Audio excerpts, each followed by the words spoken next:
Hello everyone. आज हम एक नए टॉपिक के बारे में बात करेंगे कि प्रिपरेशन जब हम करते हैं सिविल सर्विसेज एग्जामिनेशन की या किसी भी एग्जामिनेशन की, बीट आईआईटी और जिस जेई मेंस हो गया या ग्रेजुएशन के टाइम पे बहुत सारे ऐसी सिचुएशन आती है जिसमें हमको अपनी मेंटल हेल्थ का बहुत ज़्यादा ध्यान रखना पड़ता है, खासकर जब ग्रेजुएट हो जाएं और कॉम्पिटिटिव एग्जामिनेशन जैसे यूपीएससी हो गया या और भी ज़्यादा एग्जाम्स होते हैं उसके लिए। तो जो एक हमारे हमारा जो दिमाग होता है वो किस तरीके से काम करता है, हमारे शरीर में जो इमोशंस जनरेट होते हैं, मन में जो इमोशंस जनरेट होते हैं, उनको हम किस तरीके से हैंडल करें, क्या करें कि जो ये वर्ड्स हैं बड़े बड़े, over thinking, loneliness, inferiority complex generate होता है मन में, है ना। इनको कैसे डील करें, कैसे अपने आप को सब कुछ जानते हुए भी कि भाई इस तरीके से हमको नहीं सोचना चाहिए, ये गलत चीज़ है ना। बहुत सारे लोग बहुत दूसरे चीज़ों में पड़ जाते हैं कि वो ड्रिंक करने लगेंगे चीज़ों को करने के लिए, या और भी बहुत तरीके की चीज़ें होती हैं, कुछ नहीं है तो फ्रस्ट्रेट हैं, परेशान हैं, छोटी छोटी बातों के लेके बहुत ज़्यादा निराश हो जाते हैं, बहुत ज़्यादा गुस्सा हो जाते हैं, है ना। कोई एक बात किसी ने कही नहीं, रिलेटिव्स खासकर या दोस्त यार ही हैं, हंसी मजाक में उन्होंने मजाक मजाक में कुछ बात कह दी, ठीक है। ऐसा क्यों होता है, क्यों आप इस ऐसे वल्नरेबल सिचुएशन में पहुंच जाते हो, उसका उसको थोड़ा सा हम समझने की कोशिश करते हैं।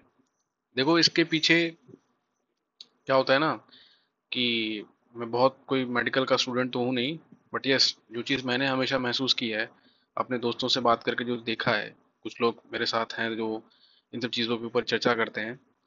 तो आप जब आप जैसे आप जब प्रिपरेशन कर रहे हो, तो आपका जब सिलेक्शन हो जाएगा, भगवान करे आप सभी सिलेक्ट हो जाओ, तो जब आप सर्विस में जाओगे एकेडमी में, सबकी ड्रीम एकेडमी तो वही लवासना है, ठीक है। वैसे मैं बता दूं और भी सारी एकेडमीज हैं जो लवासना से ज़्यादा सुंदर हैं, ठीक है। बट ट्रेनिंग जो होती है वो आप एकेडमी की सुंदरता दिखाने के लिए लेके जाती है, ट्रेनिंग आपको बहुत कुछ सिखाती है, ठीक है। एक चीज़ समझा कीजिए, देखिए होता क्या है ना, कि जैसे जब आपकी ट्रेनिंग होगी Lal Bahadur Shastri national academy of administration में, तो उसमें रोज सुबह 5 बजे होता क्या है, पीटी होती है, ठीक है। पीटी कहाँ होती है, वहाँ पे एक पोलो ग्राउंड होता है, पीटी परेड चीज़ें वहाँ पे सब कुछ होती हैं।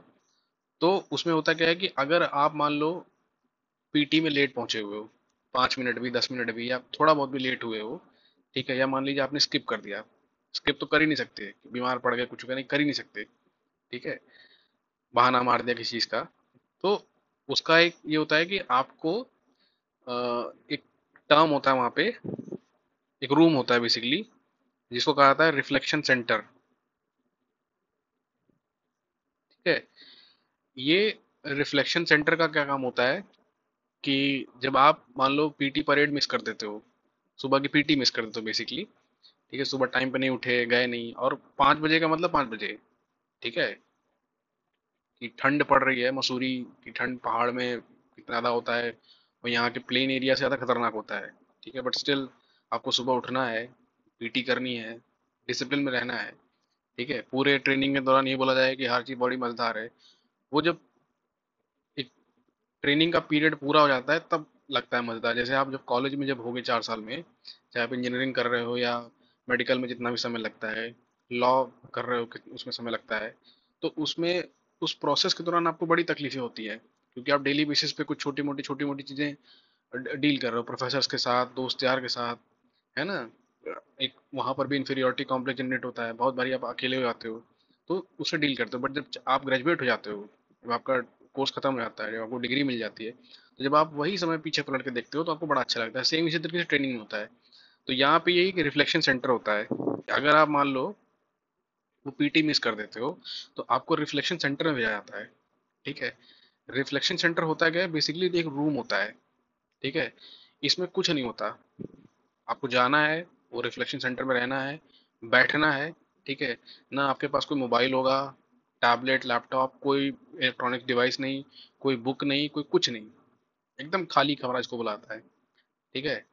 और उसमें आपको 2 घंटे 3 घंटे स्पेंड करने रहते हैं, जितना भी टाइम आपको अलॉट किया जाएगा, आपको उतनी उसमें देर में रहना है। 3 घंटे में जब एक बारी होता क्या है कि एक व्यक्ति थे, उन्होंने मिस कर दिया पीटी परेड जानबूझ के। ठीक है कि भाई मैं जो है पीटी नहीं करूंगा, देखते हैं क्या होता है। ठीक है, बहुत क्या करेंगे भाई, रिफ्लेक्शन सेंटर में क्या ही होगा। ठीक है, नेक्स्ट डे नेक्स्ट डे जब वो आए तो वो बाकी बच्चों में, पहले तो बड़े ये होता है कि हम मिस कर देंगे, हम नहीं जाएंगे, बहुत सारे ट्रिक्स खोज रहे थे, बहुत सारे शॉर्टकट खोज रहे थे कि अच्छा बहुत होगा तो क्या करेंगे भाई, 3 घंटा जाके वहाँ सो जाएंगे, जाके आराम करेंगे या कुछ करेंगे। नहीं। ठीक है, वैसे वहाँ बेड वगैरह भी नहीं मिलता कि आप आराम करोगे। ठीक है, तो वो जब वो 3 घंटा बीत गया, नेक्स्ट डे जो बच्चे पीटी में आते थे, जो पूरे ऑफिसर्स ट्रेनिंग होते होते हैं, ओटी जो होते हैं, वो आते हैं। और उसके बाद फिर क्या होता है कि ये बंदा सबसे पहले खड़ा रहता है पीटी करने के लिए, सबसे पहले। ठीक है, सबसे ज़्यादा एंथुसियास्टिक, सबसे ज़्यादा आगे बढ़ने के लिए, मतलब इसने कभी मिस नहीं की। और जो लोग इसको फॉलो करने वाले थे कि ठीक है ये बंदा जो करेगा वो करेगा, उसके बाद फिर हम भी इसको फॉलो करेंगे। ठीक है कि हम भी जाएंगे रिफ्लेक्शन सेंटर में, देखेंगे क्या जैसा ये बताएगा हम वैसा करेंगे। बट इसका अगले नेक्स्ट नेक्स्ट डे से वो एंथुजियाज्म देख के लोगों को लगता है कि बाकी लोग जो यही चीज करने वाले थे वो भी पीछे हट गए। तो रिफ्लेक्शन सेंटर में होता क्या है, बेसिकली कुछ नहीं होता, कमरा है खाली वो। ठीक है, वहां पे आप हैं और आपके थॉट्स हैं, सिर्फ आप और आपके विचार, या यूं कहिए कि विचारों के एक जो चेन ऑफ थॉट्स होती है, विचारों की जो श्रृंखला होती है, एक के बाद एक के बाद एक के बाद एक के बाद एक। आप कितने भी अच्छी पोजीशन में हैं, आपने एग्जाम निकाल लिया, आप आईएएस बन गए हैं, आप अपनी ड्रीम एकेडमी में हैं, ड्रीम प्लेस पे हैं। ठीक है, उसके बावजूद भी 3 घंटे में आपको ऐसा एहसास होता है, और कोई कुछ नहीं कहेगा, कोई आपको डांटेगा नहीं, कोई आपको फटकारेगा नहीं, कोई आपको अपमानित नहीं करेगा, कोई इंसल्ट नहीं करेगा, ऐसा कुछ नहीं है। सिंपल आप जाओगे, 3 घंटा बिता के आओगे। ठीक है, एक तो ये एग्जाम्पल हो गया। दूसरा एक एग्जाम्पल होता है, थोड़ा सा आप इसको रिलेट करने की कोशिश करना। ठीक है, जेल में क्या होता है ना, जब लोग जेल में आते हैं तो बहुत सारे लोग लड़ाई झगड़ा करते हैं। ठीक है, वो एडमिनिस्ट्रेशन की बात नहीं सुनते। अब प्रॉब्लम ये होती है कि भाई वो तो पहले से ही जेल में है, अब उनको और कौन से जेल में डालेंगे। मान लो जैसे बाहर कोई जनरल पब्लिक में लड़ाई झगड़ा कर रहा है, उसको पकड़ के जेल में डाल दिया। ठीक है, लेकिन जो जेल में भी जो अपने जेल मेट्स के साथ झगड़ा कर रहा है, जो लड़ाई कर रहा है, जो गार्ड्स हैं, स्टाफ है, उनकी बात नहीं सुनता, उसको कैसे ट्रीटमेंट दिया जाए, उसको कैसे सुधारा जाए। तो बहुत सारे लोग कहते हैं कि भाई उनको शौक दिया जाता है। ऐसा हर जगह नहीं होता है। ठीक है, पहली चीज़ तो शौक देने का भी खर्चा होता है। ठीक है, उसका भी पूरा प्रोसेस होता है। अगर आप कोई चीज़ कर रहे हो, शौक देते टाइम वो आदमी मर गया, कुछ बात हो गई, कुछ डैमेज होगा, तो वो भी मतलब उसको रिपोर्ट में आती है, प्रॉब्लम पड़ती है वहाँ पे। तो जेल में एक, जैसे इंडिया में उसको अंडा सेल बोलते हैं, अंडे के साइज, मतलब बेसिकली अंडे के साइज का रहता है वो, बहुत। उसमें होता क्या है कि वो एक सेल रहेगा, ना तो आप उसमें खड़े हो सकते हो तरीके से। ठीक है, ना आप उसमें चल सकते हो। जब खड़े नहीं हो पाओगे तो चलो हो गया। ठीक है, वो बेसिकली एक सेल होता है। उसमें जाके आप या तो बैठ सकते हो, अपनी आधी हाइट तक खड़े हो सकते हो, जितनी आपकी हाइट है झुक के खड़े हो सकते हो बेसिकली। ठीक है, और उसमें सो सकते हो, बस। उसमें कॉर्नर में छोटा सा टॉयलेट होगा। ठीक है, और वो कमरा इतना छोटा होता है कि जो आपका बाथरूम होता है, मतलब जो टिपिकल आप ये तैयारी वारी करते हो मुखर्जी नगर में या बाकी सब जगहों पे जो वारन वगैरह में देखते हो, वो वैसा ही कुछ होता है। ठीक है, और बहुत हल्की उसमें से रोशनी आती है जो कि ना के बराबर होती है। आपको खाना दे देंगे, नीचे सरका देंगे। ठीक है, और पानी दे देंगे, वही बेयर मिनिमम कि जिंदा रहो मरो नहीं। और बगल में वो टॉयलेट रहेगा, कमोड।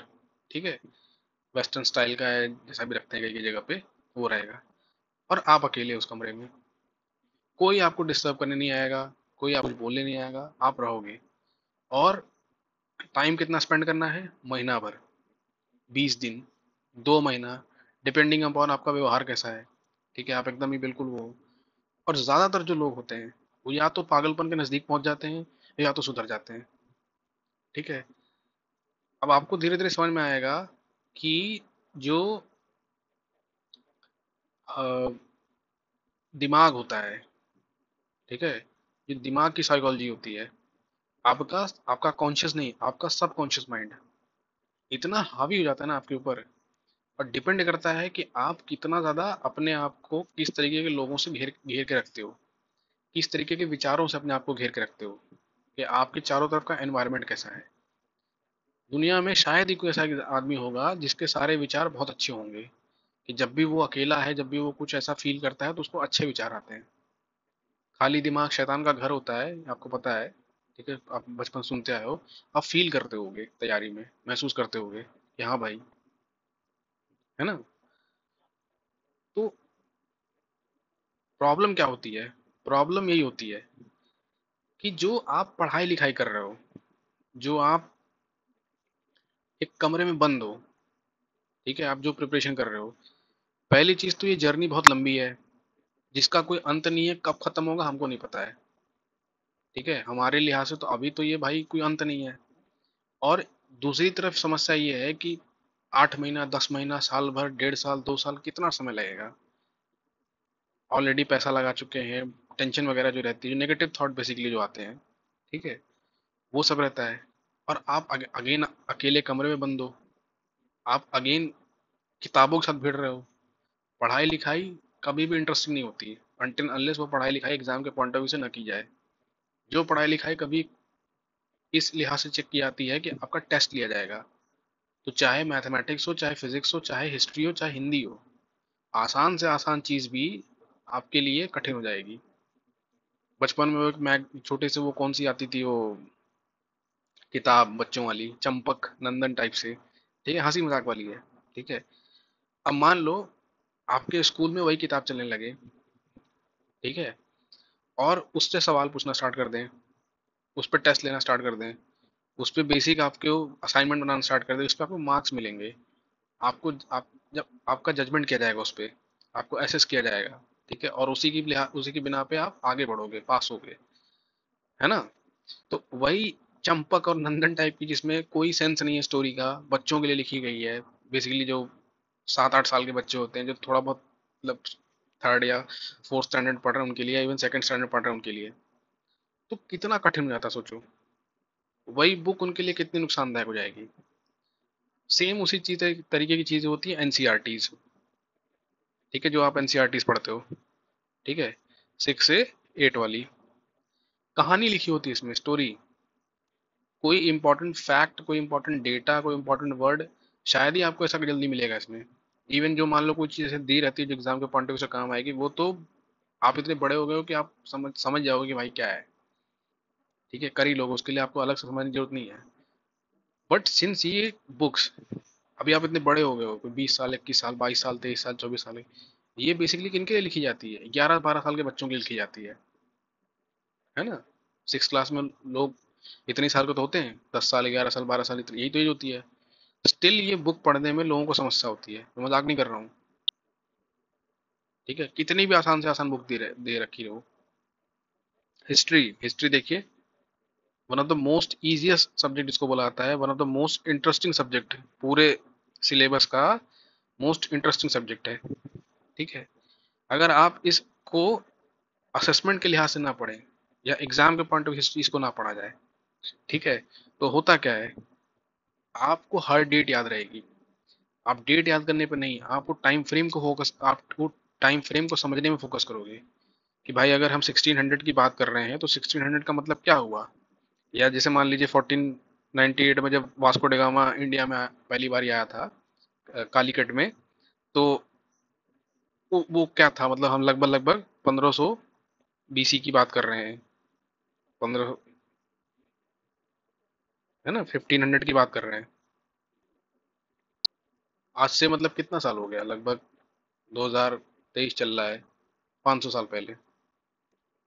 ठीक है, 500 सालों की हिस्ट्री हम पढ़ रहे हैं।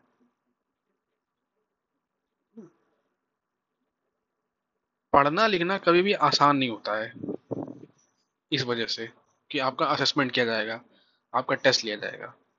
और जो काम आसान नहीं होता है, उसको आप इतने लंबे समय तक कर रहे हो, इतने लंबे समय तक आप एक तरीके से झेल रहे हो, जबरदस्ती का पढ़ रहे हो। ठीक है, पहले साल तो बड़ा इंटरेस्टिंग लगता है लोगों को, लेकिन सेकंड टाइम वही रिपीटेटिव काम, वही क्लीशेड काम आप लगातार लगातार लगातार किए जा रहे हो। ठीक है, मोनोटोनस एक्टिविटी, रोज सुबह उठ रहे हो वही काम कर रहे हो, रोज सुबह उठ रहे हो वही काम कर रहे हो। ठीक है, कोई हॉबी नहीं, कोई कुछ नहीं, और मेंटेन लोग कर भी नहीं पाते हॉबी वगैरह। डर भी लगता है कि भाई हम अगर हम हॉबी फॉलो करेंगे, जैसे मान लो किसी का म्यूजिक में इंटरेस्ट है, कोई बहुत अच्छा गाना गाता है, किसी का खेलने कूदने में इंटरेस्ट है, बहुत अच्छा खेलता कूदता है। किसी को बुक्स पढ़ना अच्छा लगता है, ठीक है। किसी को कहीं घूमना अच्छा लगता है, कि किसी को बाइक चलाना अच्छा लगता है बहुत ज़्यादा, किसी को कार चलाना अच्छा लगता है कि नहीं, किसी को सिंपल बातें करना अच्छा लगता है। नहीं करते लोग, अपने आप को रोक देते हैं, ठीक है। इंटरेस्टिंग चीज़ों से बिल्कुल दूर रहते हैं, है ना। वो डर, वो फियर आपके सबकॉन्शियस माइंड में इतनी सारी थॉट्स, इतने सारे विचार प्रस्तुत करेगा, इतने सारे विचार जनरेट करेगा कि आपको लगेगा कि आप एकदम अकेले हो, और उन विचारों का आपस में कोई संबंध नहीं होता है। और क्योंकि वो बीते हुए विचार हैं, वो ऐसे विचार हैं जिनका आज आज प्रैक्टिकल दुनिया में कोई उसका यूज ही नहीं है भाई। कोई बंदा आया आपको, उसने बहुत ही सटल रिस्पॉन्स किया, और इतना दो कौड़ी का रिस्पॉन्स किया कि अगर आज जब सिलेक्शन लेने के बाद अगर वो व्यक्ति आपसे वो बात करेगा, मान लीजिए इतना बेवकूफ है कि सिलेक्शन लेने के बाद भी वो सब फालतू बातें आपसे कर रहा है, तो आपको 1 या 2 सेकंड नहीं लगेगा उसको जवाब देने में। आप सोचोगे तक नहीं उसके बारे में। अब वो उसको जवाब देके फट तो उससे तगड़ा जवाब देके आप आगे बढ़ जाओगे। बट सिंस आप तैयारी कर रहे हो, आप वल्नरेबल हो, आपको लगता है कि मैं पास होऊंगा कि नहीं पास होऊंगा, आप दिन भर इन्हीं सब चीजों से जूझ रहे हो, है ना। ये सारे जो मटेरियल है, ओवर थिंकिंग, लोनलीनेस, इन्फीरियोरिटी, है ना, इनसे जूझ रहे हो। दिन भर आपके मन में पास या फेल होने का विचार आ रहा है, आपको समझ में नहीं आ रहा है, ठीक है। आप दिन भर अकेले बैठे हुए हो, आप अपने रिफ्लेक्शन सेंटर में बैठे हुए हो, आप अपने वो अंडा सेल में बैठे हुए हो, आपको पता ही नहीं है। आप अपने विचार, अपने थॉट्स किसी के साथ शेयर कर ही नहीं सकते हो। और ये एक ऐसा एग्जाम है जिसमें सॉलिट्यूड बहुत जरूरी है। सॉलिट्यूड का मतलब एकांत। कोई दोस्त यार, कोई गर्लफ्रेंड बॉयफ्रेंड, कोई माता पिता, कोई कोई कुछ काम नहीं आ सकता आपके। हो सकता है महीने 1.5 महीने में आपको किसी से आप बात कर लो, या हफ्ते 10 दिन में आप किसी से बात कर लो, वीडियो कॉल पे कुछ कर लो, लेकिन कोई आपकी मानसिक स्थिति को नहीं समझ सकता है। Not a single person.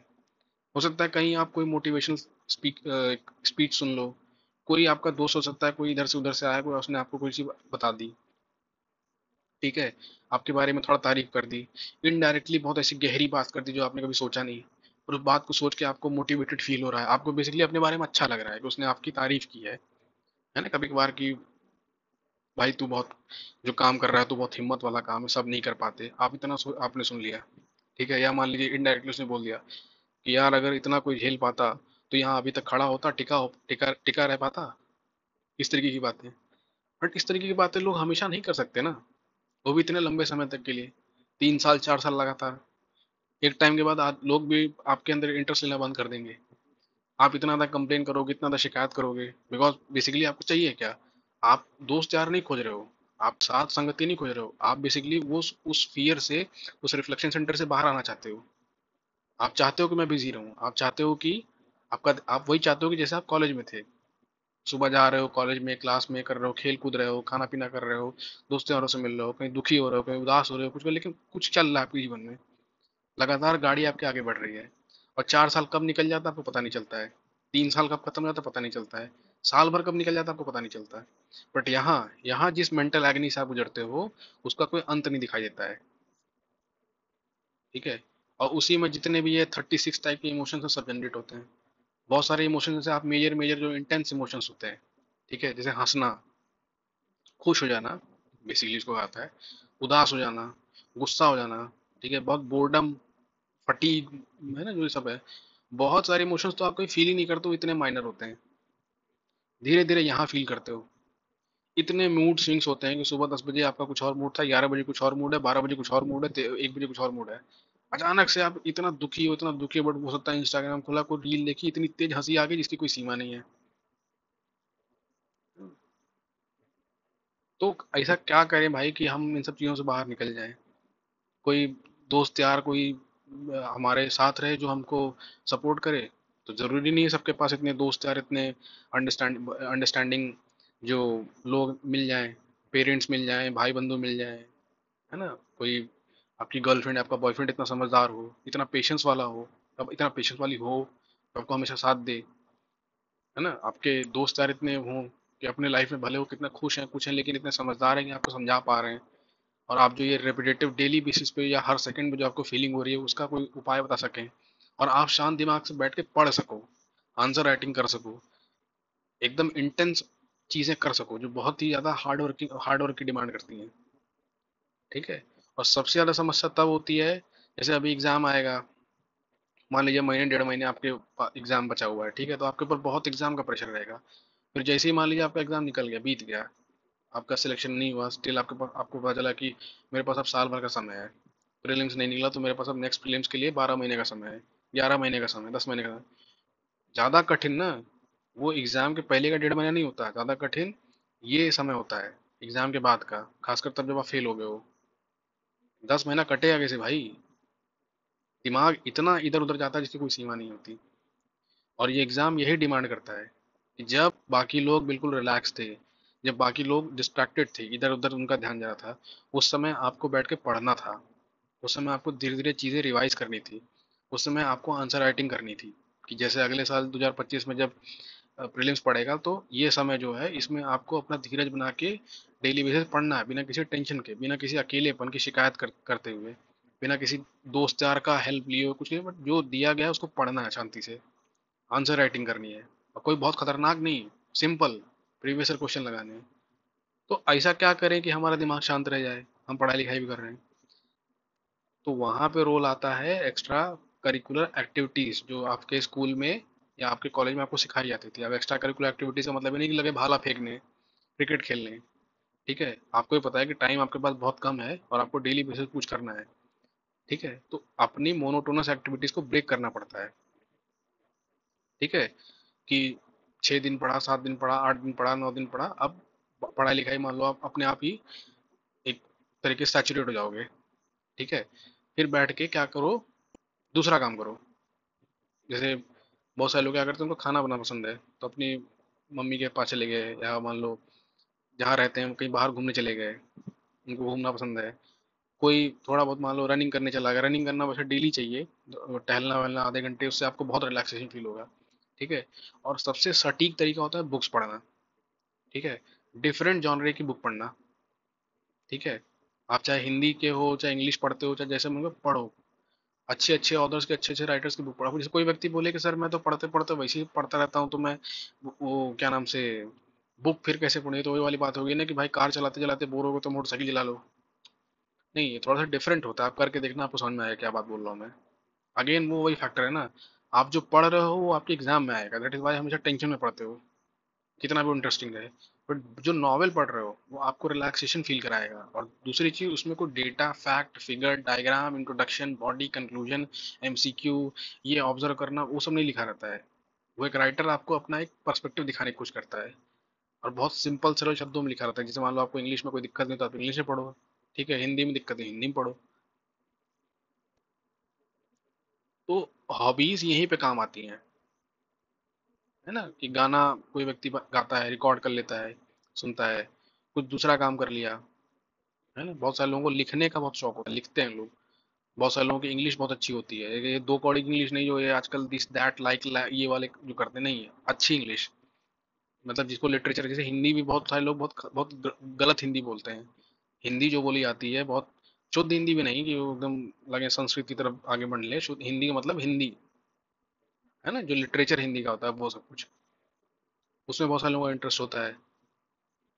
तो हमेशा अपने आप को व्यस्त रखने की कोशिश क्या कीजिए, हमेशा।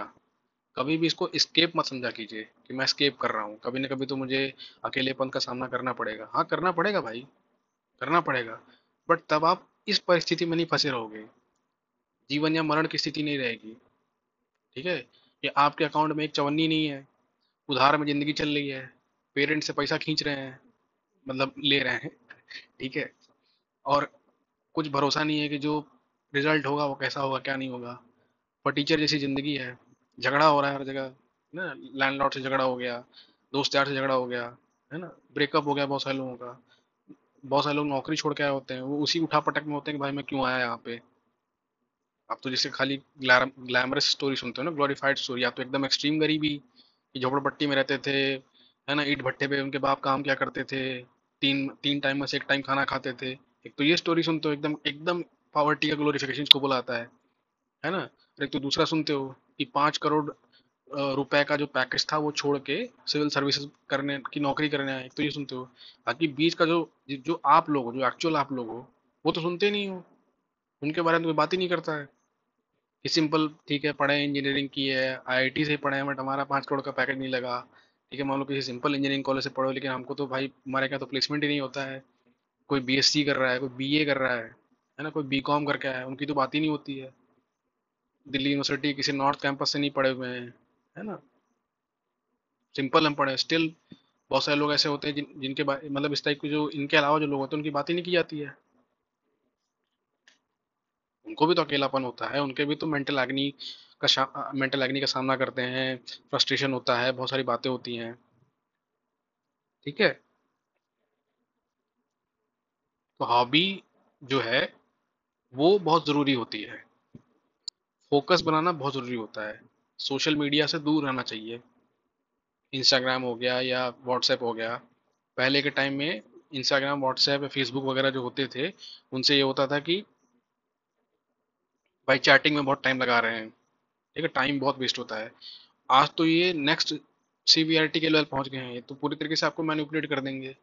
आप कौन सी रील देख रहे हो, पता नहीं कौन सा आपके सामने आ जाए, क्या दिखा दें, कौन सी वल्गैरिटी दिखा दें व्यूज़ पाने के लिए, कौन सी झूठी फेक इन्फॉर्मेशन आपको दिखा दें व्यूज़ पाने के लिए।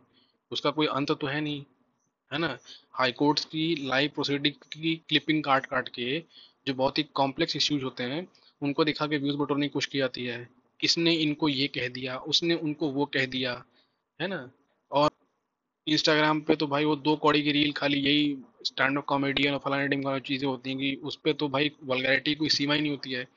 वो खाली वो जो एडल्ट मूवीज होती हैं, उनको उनकी बातें उनको नहीं दिखाते, वरना सब हैं गाली गलौज लड़ाई झगड़ा, उससे भी दिमाग बहुत ज़्यादा डिस्ट्रैक्ट होता है ना।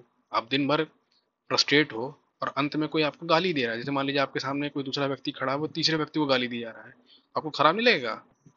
ऐसी ऐसी बातें बोल रहा है जो भले आपको ना बोल रहा, बट आप सुन रहे हो। कोई आपको वायलेंस दिखाए, कोई आपको बहुत सिनेमैटिक तरीके से वायलेंस दिखाए, गाली की, मान लो हथौड़ा लेके किसी का खोपड़ी फाड़ दिया, तो दिखा रहे हैं कि भेजा जब जो ब्रेन है निकल के आता है उसमें खून कैसा दिखता है, वो सब दिखा रहे हैं बिल्कुल। यस भाई, क्या इंटेंसिटी थी मूवी की, गाली गलौज, है ना। तो इन सब चीज़ों से अपने आप को दूरी बना के रखनी चाहिए। बहुत शांति आपको मिलेगी। ठीक है। और जैसे मैंने कहा कि थोड़ा बहुत रनिंग वनिंग किया कीजिए, थोड़ा बहुत मतलब एक्सरसाइज कर सकते हैं, एक्सरसाइज कीजिए। थोड़ा बहुत मान लो रनिंग नहीं कर पाते हो तो वॉक किया कीजिए। आपको अपने आप किसी दोस्त यार, किसी आदमी, किसी की जरूरत नहीं पड़ेगी। आप खुद की कंपनी एंजॉय करने लगोगे। आपने खुद ने एक ऐसा तरीका डिवाइस कर रखा है कि आपको मौका ही नहीं मिलता है। और धीरे धीरे करते करते कब आपके 8 महीने बीत जाएंगे आपको पता भी नहीं चलेगा, है ना। कब आपका जो ग्राफ था वो ऐसे ऐसे ऐसे ऐसे ऐसे ऐसे करते करते धीरे धीरे इंक्रीज हो जाएगा, और आप इस थ्रेशोल्ड लेवल को क्रॉस कर जाओगे। यस, मैंने प्री निकाल लिया, यस मैंने मींस निकाल लिया, मैंने इंटरव्यू निकाल लिया। अब आपकी रैंक चाहे कुछ भी है पीडीएफ में, वो जो आपने थ्रेशोल्ड क्रॉस कर लिया ना एग्जाम क्वालिफाई करने का, कि भाई सिविल सर्विस एग्जामिनेशन क्रैक कर लिया है, रैंक कुछ भी आए, फिर जो वो कॉन्फिडेंस आपको देगा वो नेक्स्ट लेवल रहता है। इवन आप जैसे प्रीलिम्स क्लियर कर लो ना, तो आपका जैसे वो कि मैं ये वाली मैगजीन पढूं, कि मैं वो वाली मैगजीन पढूं, ये करूं वो करूं, इतना जो रहता है असफलता, या यूं कहिए कि कुछ भी सोच रहे हैं तो पूरा नहीं हो पा रहा, बिकॉज आप अनलिमिटेड सोच रहे हो, आप अनलिमिटेड पढ़ाई कर रहे हो, आप कुछ भी पढ़ रहे हो रैंडम। तो एक बारी जब आपका एक हो जाता है, सिलेक्शन हो जाता है कि मान लो आपने प्रीलिम्स निकाल लिया, तो फिर आप प्रीलिम्स से मुक्ति पा गए। अब आपका प्रीलिम्स कभी नहीं रुकेगा, अगर आपने सही तरीके से सब कुछ किया है। ठीक है। तो आप ये समझिए कि भाई क्या पढ़ना चाहिए, क्या नहीं चाहिए, क्या नहीं पढ़ना चाहिए। तो यही सब कहानी थी पूरी। ठीक है। और देखिए, कठिन तो है ही कि जो चीज़ आप कर रहे हो कठिन तो है ही, वरना सब नहीं कर लेते। जिस तरीके की कंट्री है, 1 अरब 40 करोड़ की लगभग लगभग आबादी हो गई है, रोटी कपड़ा मकान बेसिक नेसेसिटी के लिए यहाँ पे इतनी फाइट करनी पड़ती है। घटिया से घटिया शहर है, वहाँ पर भी अगर आप ज़मीन लेने जाओ थोड़ी बहुत, तो 20 लाख 25 लाख 40 लाख 50 लाख इतना रुपया खर्च करना पड़ता है। ठीक है। थोड़े बहुत इज्जत सम्मान के लिए आपको इतनी मेहनत करनी पड़ती है, इसकी कोई सीमा नहीं होती। और ये जो है ना, ये गवर्नमेंट सर्विस मिल जाती है या कुछ चले जाते हैं तो बहुत रिस्पेक्ट, प्राइवेट के कंपैरिजन में गवर्नमेंट के आप करके देखिए भाई, गवर्नमेंट सर्विस आपको समझ में आ जाएगा वहाँ क्या टेंशन रहती है। ये 1980 का भारत नहीं है ना, 1980 का इंडिया नहीं है कि आप सरकारी दामाद बन गए हो। आप एक बार करके देखो, आपको समझ में आ जाएगा। बैंक में, रेलवेज में, पुलिस में, या जो डिफेंस की नौकरियां होती हैं वो जाके करके देखिए, प्राइवेट से ज़्यादा बदतर होती हैं। जो स्टेट बैंक ऑफ इंडिया में जो बंदा पीओ है, प्रोबेशनरी ऑफिसर जो है, बाद में जो असिस्टेंट मैनेजर या मैनेजर बनेगा, आप उसकी लाइफ एक बार जाके देखिए, आपको समझ में आएगा। जो इतना क्रेज बना के रखा आता है ना। तो इन सब चीज़ों से भी अपने आप को दूर रखा कीजिए, जो मिसगाइडेड चीज़ें बताई जाती हैं ऊपर ऊपर से। ये भी आपके मेंटल हेल्थ पर बहुत ज़्यादा असर डालेंगी, जिसका कोई अंत नहीं होता। तो चलिए, ये बातचीत बहुत लंबी हो जाएगी, और अगर आपको इसके बारे में कुछ पूछना है तो अगेन आप कमेंट से पूछ सकते हैं। ठीक है। अपने आप को व्यस्त रखिए। कोई भी काम अगर आपको करना अच्छा लगता है तो एक उसको लिमिटेड सेंस में कीजिए। अच्छा तो बहुत लोगों को दूसरा काम भी करना, बट वो गलत काम नहीं करने हैं। ठीक है, ऐसी चीज़ें जो आपको ट्रैक पे रखें, जो आपको इस पढ़ाई लिखाई के लिए बेनिफिशियल बनाएं। ठीक है, आप एक बहुत मुश्किल काम कर रहे हैं, बट जब इसका रिजल्ट मिलेगा तो आपको बहुत अच्छा लगेगा। ठीक है। सिविल सर्विसेज एग्जामिनेशन हो गया या आईआईटी हो गया, इस तरीके के जो टास्क होते हैं बेसिकली, इनको इनको करने का गुर्दा सबके अंदर नहीं होता है। पिच पे टिके रहने का गुर्दा सबके अंदर नहीं होता है। ठीक है, सबको लगता है कि फर्स्ट टाइम में आईएएस बन जाऊंगा, बट आप उनकी स्थिति देखा कीजिए जो तीसरे चौथे अटेम्प्ट तक टिके हुए हैं, बैक टू बैक फेलियर देखने के बाद भी। भले उनका पहला दूसरा अटेम्प्ट उन्होंने सीरियस होकर नहीं दिया, तैयारी करके नहीं दी है। पहला अटेम्प्ट बहुत सारे लोग ऐसे ही दे देते हैं, कोई तैयारी वारी करते नहीं, कॉलेज से निकले गए दिया है। बट जब एक बार आपका फेलियर हो जाता है ना, जब आपका अटेम्प्ट काउंट होने लगता है, तब आपको समझता है कि आप कौन सी स्थिति में हो। ठीक है। कठिन काम करने का अगर आपने ठाना है तो कठिन पढ़ाई लिखाई या एकेडमिक्स की वजह से नहीं होता ना, कठिन जो उसका प्रोसेस उसकी वजह से होता है। उसी प्रोसेस को टैकल करने को, उसी प्रोसेस को आसान करने के कुछ तरीके होते हैं। एकदम तो आसान हो नहीं जाएगा, एकदम बिल्कुल स्मूथ सड़क मिल गई, स्मूथ रोड मिल गया आपको, स्मूथ रास्ता मिल गया, आप चले जा रहे हो, फिसले ही जा रहे हो, एकदम तेज रफ्तार से आगे बढ़ जा रहे हो। कठिन होता है या बहुत कठिन होता है। ठीक है। और जो स्टोरीज आप सुनते हो कि उन्होंने तो 8 महीने पढ़ के प्रीलिम्स निकाल लिया, या 4 महीना पढ़ के मीन्स निकाल लिया, मीन्स में कुछ आंसर राइटिंग ही नहीं की उन्होंने, है ना, कि I have to decide between two things, either I should read और आइदर आई शुड राइट। इस तरह की स्टोरी सुनते हो कि इन्होंने तो आंसर राइटिंग ही नहीं की भाई। प्री के बाद मेंस में 80 दिन मिले थे या 110 दिन मिले थे, उन्होंने इसमें कुछ दो चार टेस्ट लिख दिए, फलाने फलाने कोचिंग इंस्टीट्यूट के, इनका सिलेक्शन हो गया, रैंक 1 आ गई, टॉप 10 में आ गए, टॉप 100 में आ गए, प्रॉपर आईएएस मिल गया। है ना। ये सब स्टोरीज है भाई, इनको रहने दो। आप जिस गड्ढे में फंसे हो आपको उससे बाहर निकलना है। ये कहानियां हैं, जब आपका सिलेक्शन हो जाएगा तो भी आपको इन कहानियों की सच्चाई पता चल जाएगी। लोग सिलेक्शन से ज्यादा अपने आप को वायरल वायरल कराने के चक्कर में लगे रहते हैं। कुछ ऐसा स्टेटमेंट बोल दूं कि वायरल हो जाए, उससे एक सिंसियर स्टूडेंट के ऊपर क्या असर पड़ेगा, वो उससे किसी को फर्क नहीं पड़ता। अपने ऊपर फोकस कीजिए। ठीक है। और धीरे धीरे आगे बढ़ते रहिए, स्लोली स्लोली, पेशेंस रख के।